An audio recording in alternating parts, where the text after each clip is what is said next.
waa gabar 16 sano jir oo dhiganaysa dugsiga sare, waalidkeedna waa kuwo aad u wanaagsan oo dhowrsan.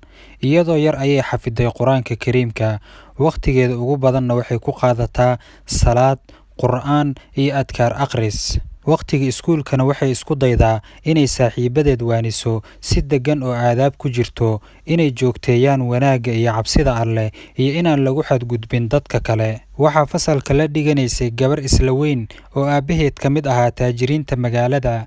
Maalin ayay ka codsatay inay tinteeda asturto, oona xirata dhar wanaagsan oo cawradeeda asturaya. Way xanaaqday gabadhii waxayna ku tiri, maalin aan maanta ahayn ayaan kaa argudan doonaa, gabar yahay jirkeeda dabooshay. Maalintii xigta way soo kacday gabadhii dhowrsanayd, waxayna dukatay salaadii subax, Quraanna way akhrisatay.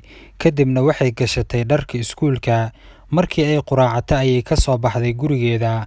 Intii ay sii socotay waddada, waxaa la ag istaajiyay gaari qaali ah, waxaana ka soo degay wiil. Inta xambaaray gabadhii ayuu qaybta dambe gaariga ku riday, wuuna kaxaystay.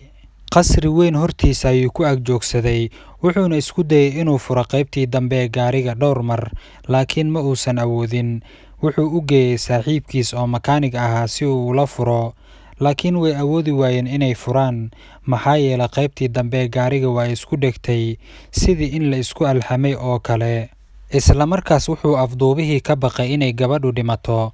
Wuu fikiray, wuxuuna go'aansaday in gaariga uu u geeyo askarta, uuna isku dhiibo intii aysan gabadha ku dhiman qaybta dambe ee gaariga.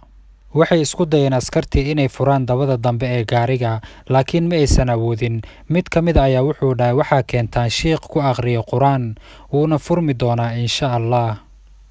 Xaqiiqdii waxaa yimid shiiq caan ah, Qur'aan ayuuna ku akhriyay, si kadiis ayayna ku furantay qaybtii dambe ee gaariga. Waxayna arkeen gabadhii oo si xasiloon isaga fadhisa meesha. Wuxuuna ku yiri shiiqii gabadhii, maxaad samaysay kadib markii lagu soo afduubtay? Waxaana ku arkaa inaad xasiloon tahay, iyadoo meesha aad ku jirta ee tahay meel xun. Waa maxay sirta ka dambaysa? Waxay ku jawaabtay, waxaan ahaa mid akhriso aayatul kursi iyo 3 suurad ee Quraanka u hooseysa, mana joojin jirin marnaba.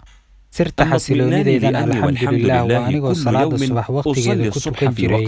waxaana yaqiinsanaa xadiiskii nabiga sallallahu calayhi wasallam ee ahaa, qofkii tukada salaada subax wuxuu ku jiraa magangelyada Alle subxaanahu wa tacaala.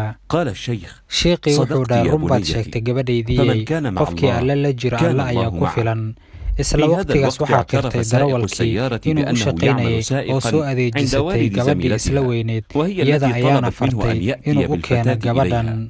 markii loo yeeray gabadhii kibirka badneed laguna eedeeyay afduubka, waxaa dacwadii ka tanaasushay gabadhii wanaagsanayd, wayna cafisay saaxiibadeeda, taasoo uysay waxay ku samaysay darteed saaxiibteedan qalbiga wanaagsan, oona cafisay hanuunkana ugu yeertay.